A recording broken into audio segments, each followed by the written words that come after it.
My name is Charlie Cohen. I'm relatively new to this club and to wood turning. I've been turning about 2 years, if that. And I just kind of want to go over like what I'm working on, how I've found this like intersection of these turned objects and this egg dyeing that I've done for a long time. I have done this probably since I was 10 or 5. Like I remember growing up, my mom would do these sort of art craft days. We'd gather around, and I remember this egg dyeing thing, and we just always did it. It was very normalized. So this was just what we did on a Saturday. You'd dye your eggs, or you'd do some painting, or you did a lot of family art and crafts. So the eggs became something I gravitated towards, and as I moved along in my life and had other interests, I always kind of had this egg hobby. And so if you ask any of my roommates, they'd all have some story about they'd wake up in the middle of the night and I'm at the kitchen table under a lamp dyeing these eggs. It was odd to everyone but me. But part of where that came from is my grandfather, and I guess I'll hold this upside down for this overhead camera. There we are. My grandfather was a math teacher and owned a publishing company and made a lot of geometric posters for the classroom, workbooks, things like this. And this is one of his poster books. And as you can see, there are all these eggs with all these geometric designs. So this was something that was just kind of around as I was growing up. This is one of his books that he published, and you can kind of see what he's getting at, some of these geometric patterns, using grids, trying to, there's symmetry, there's play on lines and curves, and making curves from lines using these grids. So this was sort of something that was just part of my visual language growing up. The egg dyeing seemed to be this great expression of it. I didn't quite understand what was so intriguing to me about it until I started wood turning. So let me go over just what the dyeing practice is, because that's a little bit of like a hurdle to get over. This batik dyeing process, batik dyeing is essentially a wax resist process. You apply dye to a surface or a material, and then you apply some wax. The wax covers the dyed area, and then you can apply more dye, and the part that is not covered by the wax will get more dye. Sometimes you work from light to dark with one tone. You can work light to dark with multiple colors. So you can go yellow, and then maybe an orange, and then a red, and then maybe a dark blue, and they will cover each other, gradually. So if I look at something like this, we go to the overhead here. This was like the first layer of dye on this object really just covered the raw wood color. So this sort of light blonde color is just the wood with wax on it, melted on top of it. The yellow would be the next layer. I think the green would come after that, and I gradually dyed this darker and darker. So on the eggs, it's very easy to do this because the eggshell is paper-like, and you can even erase it with vinegar or with an acidic solution. So this is just one dye and one pattern here. But if I were to do multiple colors, I could do things like submerge this egg in dye, and then right on the egg with the wax, I would get my pattern, and then I could submerge it in vinegar and essentially erase everything and get like a fresh eggshell to then even put a lighter shade of dye on, things like this. You can do a lot of manipulating with this eggshell material. The wood is not as responsive to that, and that's that's kind of one of the challenges that I've found here. So coming back to kind of what how this dyeing process works. You see a few things in front of me. This is kind of the main instrument. This is, I think they call it a kriska or a kiska. I've seen it spelled a few different ways. It might be Ukrainian. And there's also... I grew up doing these. There's a version of this that I think is Vietnamese. That's a slightly different shaped thing, and you can use a candle, and it's mostly written on fabric. But there's several versions of this. This is a great one because you plug it in. I have some that you heat by candle, and they get kind of cruddy and burnt. And this made the work so much faster. It took me years to finally get one of these. It just cut my process in half. So don't wait too long sometimes to buy the right tool. There are several tips that go on this. So different, I can make basically different widths of line.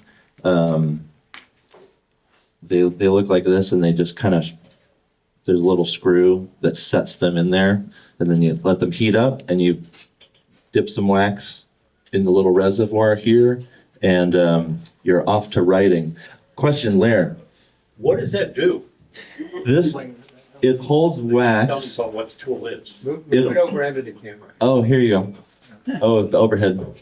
So in this little reservoir, it's like a little cup, a funnel essentially. There's a tip at the end, and you put hot wax in there. You can put wax in there because it's a hot element. It heats the wax, and you write with it.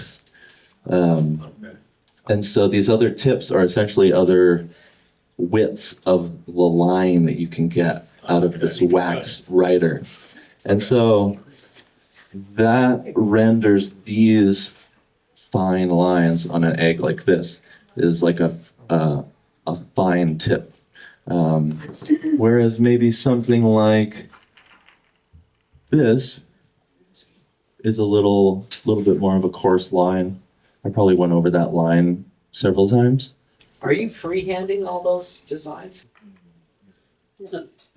That's a great question. More to come on that. We'll wonder that for a few more slides here. So let's see, what other tools do I have? Of course, a pencil and an eraser. Sometimes I am freehanding with the pencil. Sometimes I'm freehanding with the stylus itself. Sometimes I will take this little projector, and after scanning a drawing, I will project onto an object and trace that. So it depends on how patient I want to be with a piece, or if I'm working on a grid that I can sort of recreate onto the piece from a drawing and then build it from the grid, or if I don't want to take all the time to draw something twice, my impatience kind of creates a constraint in my process. So sometimes it's what, if I did this the right way, I would draw it fully twice. I don't want to do that. I'm just gonna either freehand it or do a very light sketch over here, and then on the piece itself, maybe do a more thorough sketch. But a lot of the time I'll do a very brief grid, just so I can have continuity, essentially. That's the one thing and I'll get to this in a moment, but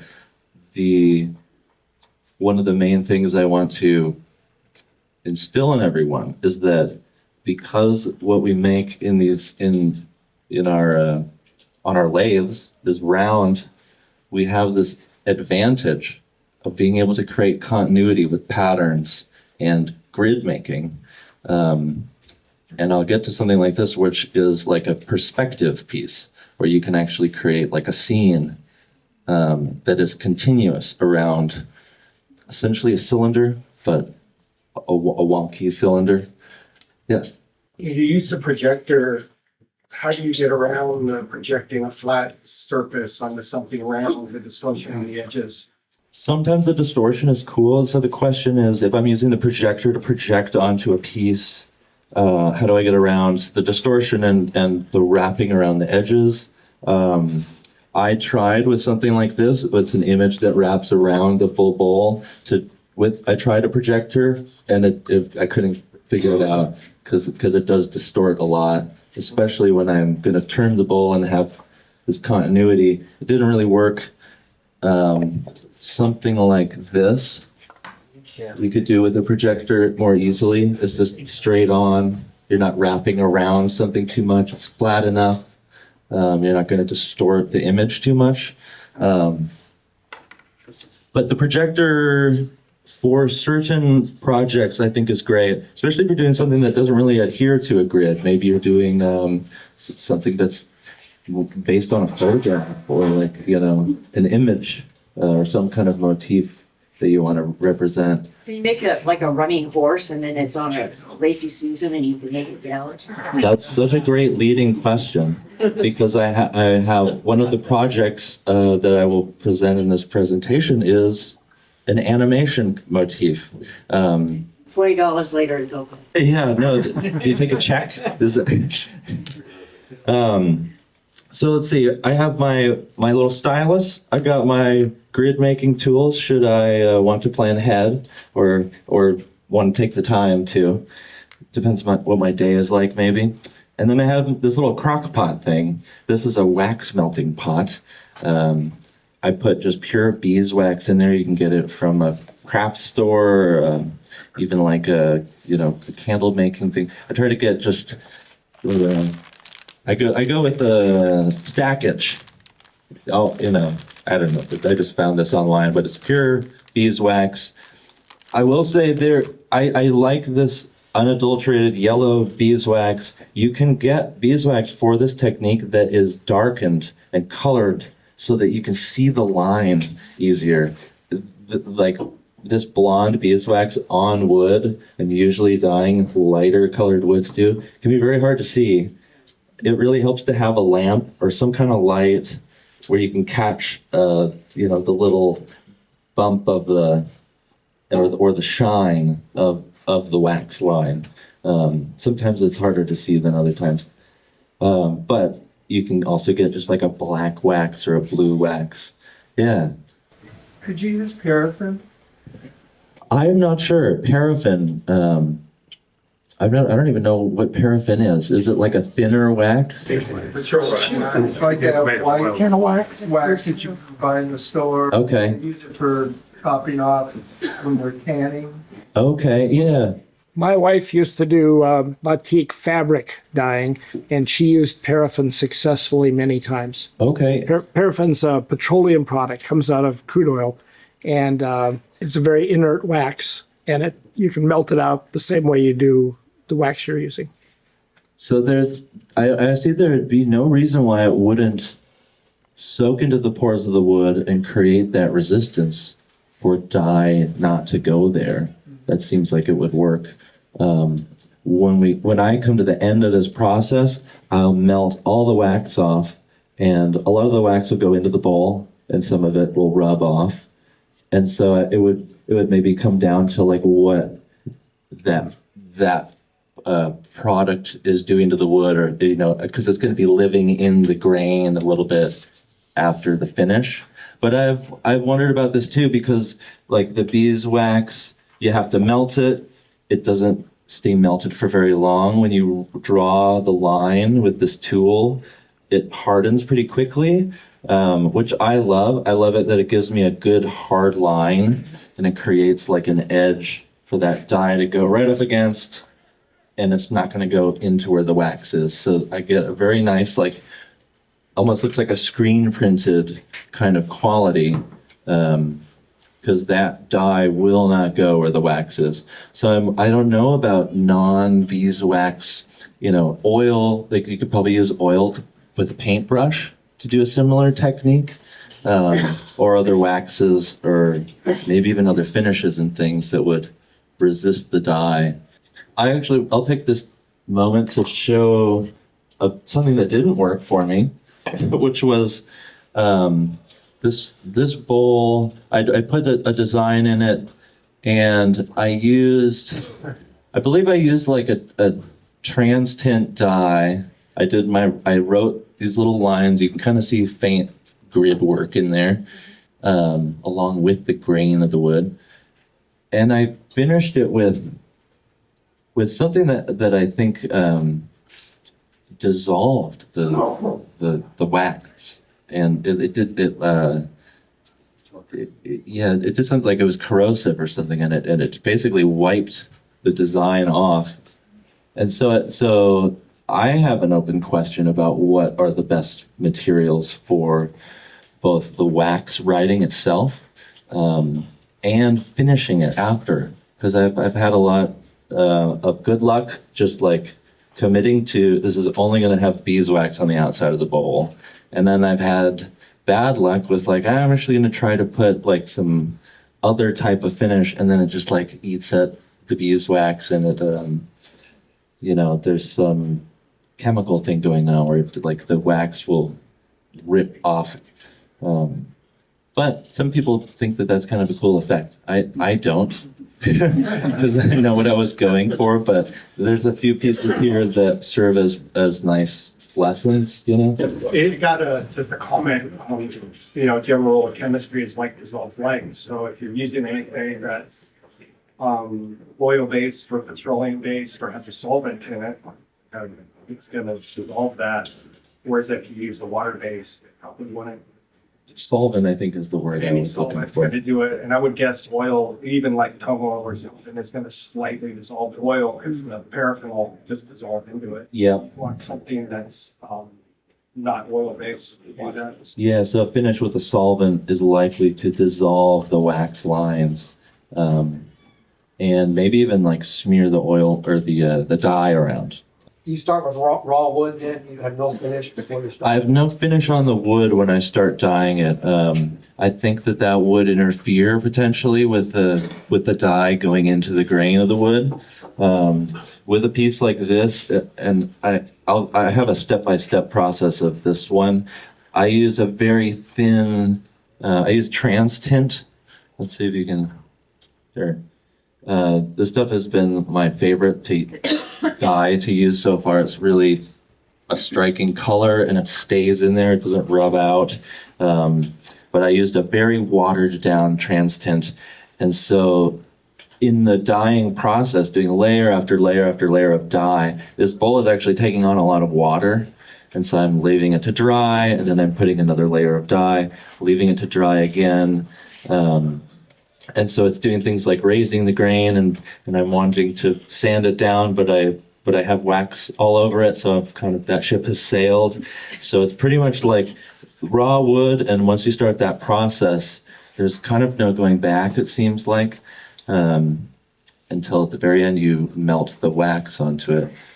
That particular bowl there, the white lines on the black, is that the grain, or did you That draw is those the in? grain, yeah. Well, so on this window there, I did draw in some Yeah, white I'll get lines, back to it. but then that texture, those lines, that's the oak, the grain. You tried raising the grain on and knocking it back on the whole bowl and then starting your finished process. I have. You still have the problem with the grain raising. I always have the problem with the grain raising. I think that we start to pull at that thread. It's just my lack of experience sanding and finishing pieces. I never had to do that with eggs. And so, while we're here, like the grain is difficult to work with. I can move on, I think, to like eggs versus wood is a whole like challenge for me, because the eggs are so forgiving. You can literally erase the whole thing with vinegar and start a new color scheme. The pencil erases really easily off of them, and naturally the pencil comes off in the process. The wood doesn't act that way. The end grain, the side grain do very different things with the dye. Different woods do very different things with the dye. Sometimes it didn't quite happen on this piece fully, but on some redwood bowls that I've done, depending on how thick the wall of the bowl is, the dye will just go all the way through almost immediately, and you'll see the dye on the inside of the bowl. this had a little bit of that. I would love to pass this around actually. Do you use like sanding sealer? I mean, you could, especially if it's like oak that is very porous, you could put, any sealing thing over it, sanding seal to stop it from soaking in. And if you find it different, if it looks like maple, is that easier? So I'm wondering when in the process, like, would you the sanding sealer like before doing the dye and the wax process, or after the whole thing is done? Like before the sanding even, like you seal all the pores, I see. you really clean it, and then you seal it, and that then fills all the pores, and then you sand it off, and you end up with a nice wood surface. But oak pores at most, especially oak. And then I wonder when. This doesn't look so bad, right? Would that seal the pores from absorbing the dye though? That's what I'm wondering. You don't get this Well, I guess the stuff like question is, through. are you dyeing the wood or are you inputting the dye into the pores? Like, that's the thing I'm wondering is how you prevent it from bleeding. That seemed that like there's a few points of control that I have found there. So like this is an example of a bowl that I did deal with some bleed.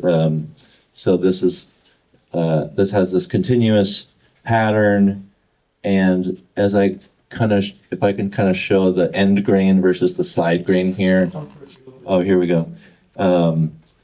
Some of this end grain area got a little fuzzy, a little oversaturated. It started to actually like the dye would actually run underneath the wax area that I'd covered and like come underneath and get across, you know, the boundary that I had created with the wax. Whereas on some of the side grain, it's like totally not doing that. It's very striking, and it holds a firm line, and it's like really defined. So it's, you know, it creates from, you know, from 30 feet away, it kind of looks fine. But if you start to get in there and look at it, you'll see like when the grain changes, those lines change how they're interacting with dye, you know, because, and I think this is cedar, so it's slurping the dye all over the place underneath the surface. End grain. Turn end grain and then End dye. grain bowl, then it's all the same all the way. You'll have uniform grain. Why didn't I think of that? Well, even the sides and the bottom will still be a bit more varied. Right. Yeah. I mean, every bit of the surface really is a different, has a different character in how it takes the dye on. Most of your dyeing appears to be going from light to dark. Have you tried the opposite? Have you tried like brown is a mid-tone? So you could add blacks and whites. Oh yeah. And go both directions. Have you had any success lightening the wood? On the wood, I have not tried this. And the question is, most of my dyeing is going from light to dark. Are there tones or colors? Have I gone the other way? On the wood, I have not. So you haven't tried white. I haven't tried to whiten a layer. Maybe I'll bring like bleach into the matter or something like this. Yeah, you can get wood bleach and completely whiten the wood. That's what I'm wondering. I mean, on the eggs, again, like it's a pretty powerful manipulation that I can like do 7 layers from light to dark, and I've made all of these colors, and then I can actually just soak that egg in vinegar for 20 seconds, wipe off the surface with a paper towel, and it's a pure white egg surface again. That I cannot do with wood that I know of yet. Not that quickly. Not that quickly. A secondary question is your colors are translucent. They're clear. They're transparent, I mean. I'm sorry. Yeah. And if you tried adding any opaqueness to the color, then you could go lighter as sort of a surface treatment. Adding opaqueness to the color to then potentially allow it to go lighter. I really haven't. I think this is one of the mysterious variables to me is like all the different dyes versus stains versus. I've tried these pigments. I got these as a gift, and it was there was something kind of, I don't know, romantic about earth pigments, and they're all natural pigments. I could not get them to work. I have a few examples here. Actually, this one is just only pigments, and I'll pass this around too. This kind of shows like building a grid and then starting the dyeing process and going around and covering some of the colors and covering the other colors and then melting off at the end. So you kind of see like a snapshot of the process here. But you can also see that these earth pigments really faded a lot when I melted that wax off. Like they're there, but I couldn't get them to stick in the grain. I don't know if I sanded it too fine so the particles of the pigment didn't get in there. But it's all to say the trans tint is just a liquid dye that works so much easier than those pigments. Although originally what I'm using on the wood is literally the dye that I got with the eggs, with the egg kit. Water-based, sometimes it calls for vinegar that you mix with these powders. And that will saturate into the wood pretty well. All these colors are those egg dyes, those powdered egg dyes. Alcohol dyes. Alcohol dyes? They don't bring the grain up. Okay. The water will soak in the wood and make it swell. Yeah. Anything that's a water base will bring your grain out, or alcohol won't, but it's a thinner dye that penetrate more and it might go under the wax. So you have to play with it.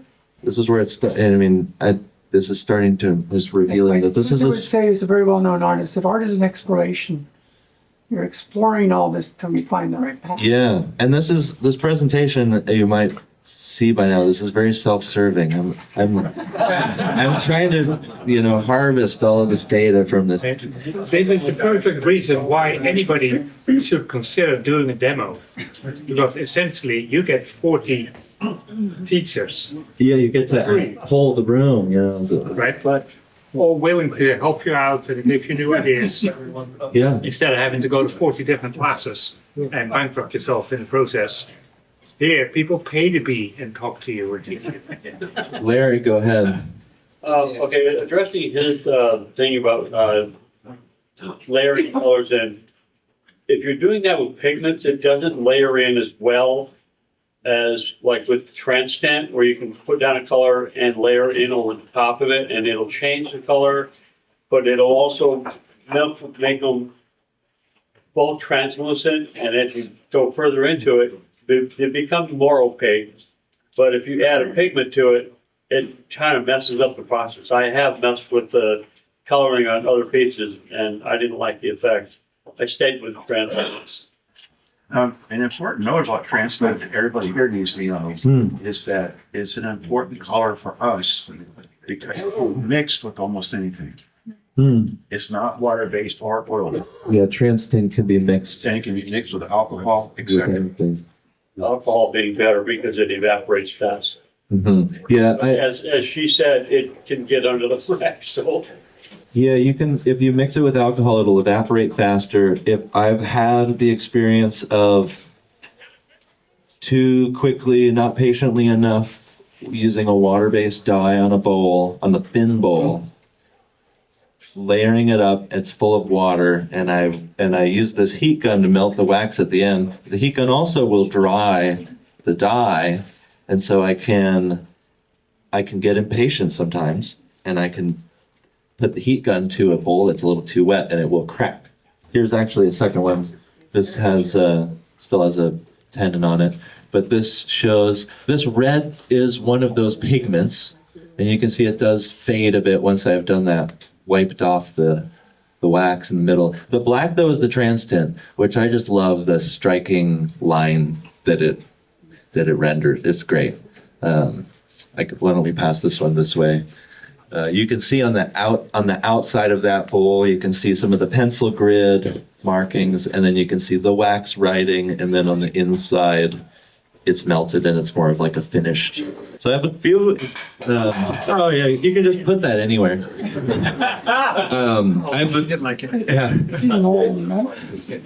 I've got a few examples of like early on when I was doing this. I was just playing with it. So I had a bowl that fell off the lathe. It flew off the lathe. It broke into a bunch of pieces, and I was sort of picking it up and gathering my pride again as well. And I was like looking at these little shards of the bowl. I was like, this is actually, I could do something with this. There was these little triangle pieces. So I sort of sanded them down and was like, I'm going to try do the batik dyeing on these. So I did a little dyeing on some of them and turned them into earrings. So like, and I will say, like, if you have a bowl and it's, you're going to sell it for $30, like, sell 10 pairs of earrings for $15 each instead. Just cut up a bowl. It's good. Say that again? So when you get done with the bowl, just throw it against the wall. Just throw it against the wall, sand the edges, put some dye on it, a bead and a earring bracket, and you're there. People loved them, and I got to play on a small scale with this dyeing, and I was like, okay, I think there is something to this.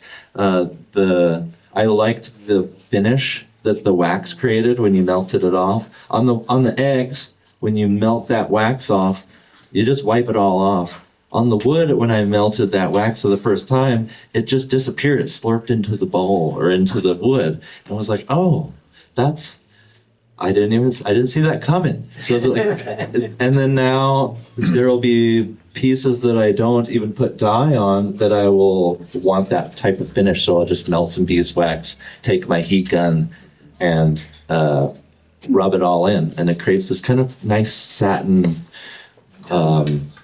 food safe type of finish. So the broken bowl earrings, those were a hit. I admit that after the first one, I have not like intentionally broken a bowl to make more earrings. And then of course in the pandemic, we all had our things that we got into. Me, it was disc golf. And that silence in the room, I was expecting that. But I wanted to make, what was this rotationally symmetrical object, the Frisbee. I wanted to make one on my lathe. So I got a piece of black acacia and I made like a replica of this disc golf disc, and I wanted to put a logo on it. So I thought, gosh, I'm going to do a batik disc golf disc logo, because I don't think anyone's done that. So that was a fun project, and kind of another dipping my toe into the water of like, I could dye on the wood using the wax. Okay, there's something to this. Did it work? And what do you know? This thing flies like a dream. Thank you for indulging that. So with patterns, let's kind of go into like the pattern making side of it. There are so many ways to talk about this. There's so many things that inspire people in terms of patterns. There's just so much there. Like I said, my grandfather surrounded me with these geometric patterns and forms and art. MC Escher is huge in our household. My mom's a quilter, so I always was surrounded by these quilt patterns. This is one of her pieces here on the kind of the left, that colorful quilt. So it's just like constantly surrounded by patterns. I think I gravitate towards things where I see a lot of repetition and pattern and continuity. There's so much to draw on. I'm not even going to go through the list, except for this last one, the strawberry fields. There's something to me about, like, maybe it's some childhood trips or something, driving in the car and you're passing like agricultural fields and you see all those rows and you go by them and they form little lines. I don't know why people don't talk about that. There's not even language for such a thing. So like basket weaving, Greek pottery, whatever talks to you and whatever you sort of see in your mind's eye and that you could maybe recreate on a bowl or on a turned object, or just whatever you can kind of draw or whatever you like. Do go towards that thing. You might find it in nature. You might find it in like digital artwork. I love these kind of these geometric designs and principles. I'll show you just a few. Like I'll show you some of my grandfather's books that he gave me that I I draw from. I mean, I can turn to anything in here, and this is the kind of stuff that I'm interested in. It's continuous. It tessellates. It tiles infinitely, and something that, I mean, there's kind of, you know, there's a lot you could do with it. I like the sort of 3D illusion aspect of it. I like that it is very regular and fits on a grid, and that all of this stuff has a logic to it.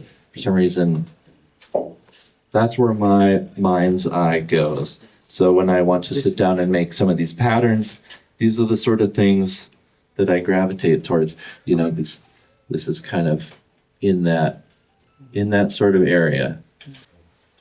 It's going to be different for everyone. We had, Justin was talking about Celtic knots last time. There's so much there. I have a few books here about just different kind of ethnic pattern art, you know, all this Celtic stuff. Typography. I mean, like, you'll find it everywhere. And you'll also find these, like, things that resonate with, again, our rotationally symmetrical forms that we make. So these are really ripe for printing patterns on. So I will say that I do have a pet peeve with something like this. I love this pattern. I think it's so cool. These little staircases kind of converging. But what happens here at the edge? It stops. And so which edge am I pointing to? It falls off the page, and it's sort of, it's getting at this idea of continuity and infinite, and oh, it's a tiled pattern that can kind of go in every direction, but it's on a page, and it literally just has to stop at some point. We don't necessarily have to deal with that with the round object. We can have things continue. We don't have to suggest the infinite like some of these patterns do. We can actually express it by wrapping and wrapping patterns, wrapping bands around objects. So let's talk a little about grid making and about actually approaching mapping out an image onto our piece. Here's some kind of the first several pieces that I worked on. All were grid based. It's like, how do I tile a regular pattern or something that repeats regularly across the surface of these bowls, be it the inner surface, the outer surface. So, you know, some of this is like, I'm kind of playing with things like this has a little star kind of thing. I'm pretty sure I was freehanding this. The redwood there, that's I think that's another pigment experiment where it kind of came out a little faint. But all this is grids. Like, grids are responsible for mapping all of this. That's what makes it possible to have these patterns continue around the bowl and line up when the end arrives at the beginning. You can start to see how a grid starts and how I draw on it to then create that geometric pattern that wraps around the bowl. So now we can get into Escher, because he's kind of one of my heroes and has one simple phrase that I think gets at what a lot of my work tries to get at, which is the regular division of a plane. The regular division of a plane, to me, is like so important. It's the idea of tessellating. It's a tiling idea. What is your division? That's kind of your pattern. What is your plane? That is your surface. That is your canvas. How do you divide it? What is your regularity? There's all these things to play with here. A regular division of a plane could be like a tiled bathroom. You have your plane, you've regularly divided it with square tiles. You could also have things like these tessellations. Like, this is a great book because you can see, we can go to the overhead here. This illustrates like not only some of Escher's work, but the grids that underlay. If I can, you can kind of see there's some little lines that show you where those, how those animal motifs are formed. And then over here, you can also see like some logic to how he's constructing this stuff. Let's get to another one here. Yeah, like a little sketch of the motif at the bottom kind of shows you against a grid what the division is. That little bird form is what's dividing the plane. One of these things that like I kind of read that and I read it again and I was like, that I think is what I am getting after when I take the plane and I divide it into these regular divisions. And so when I was looking at that page of the tessellation and it comes to the edge and then it just stops, to me that's very deflating. It's like, well, you have this beautiful pattern, it should keep going. And so the egg, to me, I finally realized, okay, this is the plane which I can regularly divide, and I don't have to have an edge. It can just keep going into itself and have total continuity. Something like this. This is like a regular pattern that doesn't end, just keeps continuing with itself around this plane. And so the sphere is kind of a magical canvas because our patterns don't have to end. So what is a bowl but kind of two spheres? You have like, or two hemispheres. You have a little bit of a convex hemisphere, and then you have your concave hemisphere. And so you can sort of play with that. This way, this is something that this maps, perfectly around.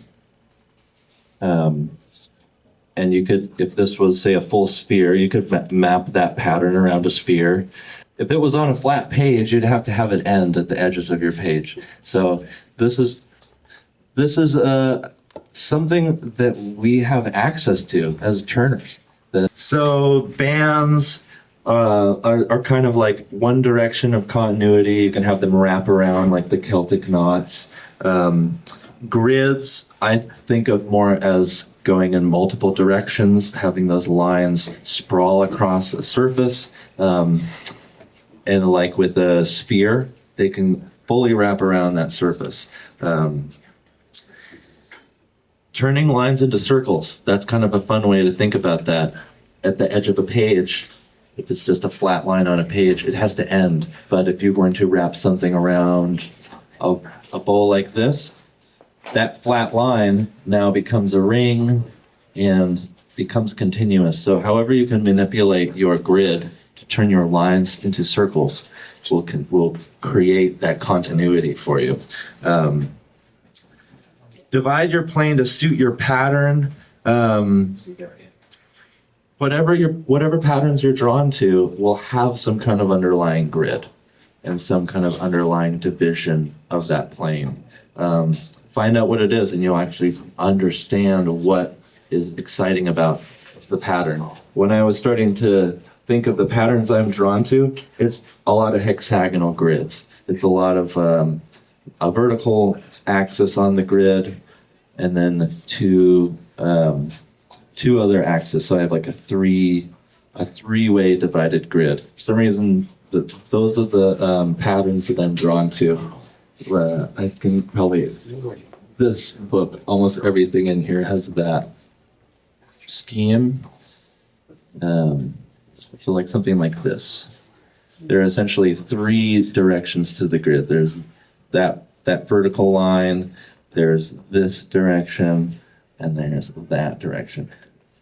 My eye works that way. I don't know why. I just always draw grids with this hexagonal thing. That bowl that's being passed around has that mapping. It's genetic from your grandpa. It's genetic. It's got to be. So here we go to this project. This is my animation project. This was the President's Challenge last year sometime for motion.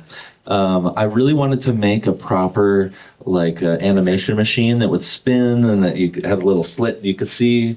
But this is what ended up becoming of that idea, which is basically a plate with all of these figures. And an important note here is the idea of motif. You'll notice a lot of these pattern books, they're great, but they are pretty much geometric patterns and lines, and there's not really any actual motifs. Like if you look at any Escher tiling, there's always an animal or some sort of thing, some sort of motif. And I think that makes the piece have a kind of a certain tone, like it makes it a little, it somehow makes it kind of friendlier. I don't know exactly how to describe it, but it's more approachable when you have something in the image that you can attach to. For all of the various geometric designs and things out here, the one that gets the most comments when I have it out, which I don't see it now, but it's like this little field of leaves of almost looks like charred. So because there's a motif and they look like leaves, it's I think more meaningful than just having a bunch of lines and grids and shapes. So the use of a motif here was a kayaker, and the kind of concept was that there's 12 kayakers in a circle. Each of them is a different frame of a rowing animation cycle. So there's 12 frames. Paddling, it's called. Oh, paddling. Oh, there. Gosh, I'm learning so much. I didn't even know. I didn't know some of this would even come up. So in all, I think there are 60 paddlers on this plate. Bowl or a plate, this is another discussion. And I did use a projector for this one rather than draw 120 paddlers. Much easier to just put the plate here, projector kind of on a tripod like that, and just trace it. How many hours do you have in that? Yeah. On this bowl? Yeah, or minutes. After turning? Yeah. Wally, you would laser engrave it in, right? To be done with. Well, when I first got to CNC, I was creating these perfect patterns, and I realized that they weren't pretty. And so I started looking at nature, and when you find a repetitive pattern in nature, take a photograph and try to fold it on itself, you'll find that it's slightly imperfect. And I think that's what makes it pretty. Yeah, I agree. Imperfection. I was saying earlier to someone, they're like, "Oh, you do these lines so fine." I'm like, "Well, I do them a little wobbly." Yeah. On purpose. First, I like kind of like a cartoon aesthetic. I grew up with cartoons. It's sort of like imperfect, squiggly lines. And if you make a line too fine, then you're held to that standard for the rest of the piece. And if you make any other squiggly line, then it will stand out. And go ahead, Dan. You gonna answer the question? What? Oh, one more time. Tell me. No. How many hours? Oh, I think under 10, maybe 8 to 10. Days? Days? So that. Days. Hours. I know we're coming close to time here, but here's the sketches that sort of began this process, all of the different 12 steps of the animation cycle, and then this sort of grid that's getting me to how they're all placed. I'm going to fly through these next few, get a sense of the process. I have that illustration here, and then the beginning of the dyeing, or of the wax writing process. I haven't put any dye yet, but you can see there I'm sort of tracing the wax over what are some pencil lines. The dark wax. Yeah, that's the beeswax, kind of on the right side of that right picture. The left side of the picture is still kind of penciled, drawn. And then here's the green. I've just painted some green dye inside of those figures. And you can see that the wax line really acts as a barrier, like that dye is not wanting to run outside of that wax line. After this, I did, I think, like a purple blue background, and then this is how it came out. And then this bowl that I brought today, this is using this interesting perspective mapping system.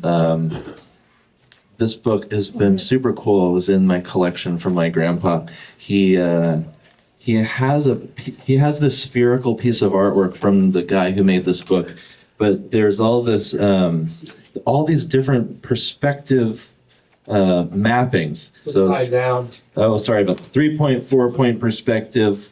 All these different ways to render these grids. So this 4-point continuous perspective, he calls it. This is what I use to create this mapping. So just to kind of fly through the last few slides here, you can see the grid as mapped onto the bowl, and then the drawing. I've printed out basically one of his grids from the back of the book, and I can see through the paper well enough. I kind of drew my version on the back of that, use that as my template, and then you just have to stare at it sometimes until it makes sense how to proceed and how the mapping is going to go. Sometimes I'll get the grid on a piece and it'll sit on the shelf for a long time because I just don't have my mind wrapped around it yet. I finally got the pencil mapped. It took a while to. I tried to project it, like I said, and then I went back to just. I'm gonna recreate the grid on the bowl, and so this was the pencil drawing before any of the dye process. And most of the pencil, even if you were pretty firm and there's a lot of graphite on there, when you do the dyeing process in the wax and you rub that wax off, it pretty much takes all the pencil off. It acts like an eraser. And you can see here, this is in this part of the process is when I inserted myself into the work where it's kind of become that Escher self-portrait thing where he's holding himself. How did you use the grids now that you've got them on the bowl and you're drawing your thing? How did they help you? So originally this, I did not have these red lines. The red lines on this paper represent the grid lines that were on the bowl. So I originally made this image against the lines on the back of this page. And then I realized it didn't map right to the bowl. And so I had to sort of figure out what the bowl's like scheme of its grid was. And then that's what these red lines are. So then I could see relatively sort of kind of where things line up, and I would start to plot them out on the bowl. I also had the poles like north, south, east, west, so I had some footing. Go ahead, Dan. So I'm assuming you're making the drawing fit the bowl instead of the bowl fit the drawing? Correct. You make your bowl a certain way because it'll fit your drawing better? This one I didn't even know I was gonna dye until I just kind of was like, you know what, that'd be fun to do that one because it's really warped, and I would add to the perspective that's wrapping around it. So you see the first few layers here, the wax just on the wood, the wax with the first layer of dye. I continue to layer it up, and you can see underneath some of these wax coats are lighter and darker layers. Continuing on, just darker and darker. I probably did 12 different tones and just kept painting a thin dye on here until it was different enough looking, and then I would cover it with wax and put myself into it, of course. Let's make it about me a little bit. And, eventually the whole thing kind of becomes covered with wax. And once it's almost done, and I like the last parts that hadn't been waxed yet was this wall and this window. I just rub like kind of a mineral oil and beeswax solution on it. and then I melt the whole thing off. And then I'm left with this, this kind of matte finish. The dye doesn't rub off. It's somewhat sealed. But I'm sure there's other finishes to go beyond. This is yet another question of like, so once it's here, like, can I put something glossy on it? The wax, Lacquer. Yeah, lacquer, So I have the pen here, I have some wax, and I have this little bowl. I would love to invite people to come up and just try drawing with the wax. This is for everyone. Everyone could sign their names, whatever you want to do. Come and play with this. I'll make a little thing of the dye so people can kind of get their hands on it. But I think I'm at time. I should demonstrate doing that. Yeah. Demonstrate a little bit. Yeah. Why not? I didn't know how long it could take. I mean, I could kind of talk about this stuff forever, especially when it comes to asking about some of these various things. Because there's something exciting about that I'm not seeing this anywhere else. Printmaking on turned objects. I've looked and I don't see it. And I think that there's a lot there.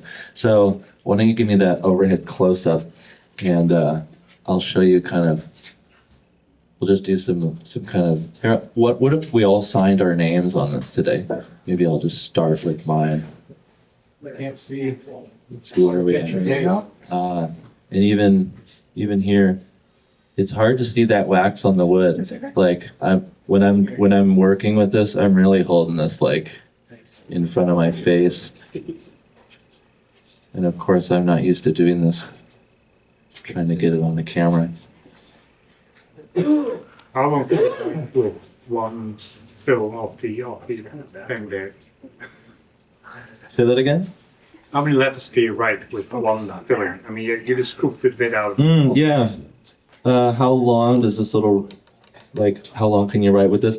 It depends on the tip, on the width. If it's really thin, you can get away with it. If it's the widest, you will, we call it the blob. Sometimes that wax will just flow out and make a big blob of wax where you might not want it. You say we call it the blob. Are you in a community? Yes, Writers? and we all stick together. No, this was growing up and doing this, we're all sitting at the table and you're drawing and then you hear someone go, oh crap. And you know that they've done a blob of wax on their egg where they wanted a fine line. I had one happen on this bowl and I turned it into part of the on-purpose design. And so I'll see if anyone can catch that. It's called a feature. It's almost like 3D printing with wax. Yes. So when you're drawing across, how much does it matter how high you have your end point above the material? I'll let you get a sense of it because it changes for the different tips. Yeah. And sometimes you can literally be floating the pen above the surface, not touching the wood, but the wax is flowing. Yeah. So other times I've finished the piece and I've realized that I've had all these little scratches across the whole surface because I've been etching with the tip, because it's metal tip into the wood. Sometimes that's kind of cool. It makes a texture that's interesting. But yeah, then the angle that you hold it on, there's a lot of different technique with this. But yeah, I would really encourage everyone to kind of try this, and then we can, I'll make some dye and we'll paint over it and melt it off, and we can kind of see what that looks like. But I feel like I've totally gone over time. Give me the light. Shut me up. Cut me off. That's it for me. Thank you guys. Thank you so much.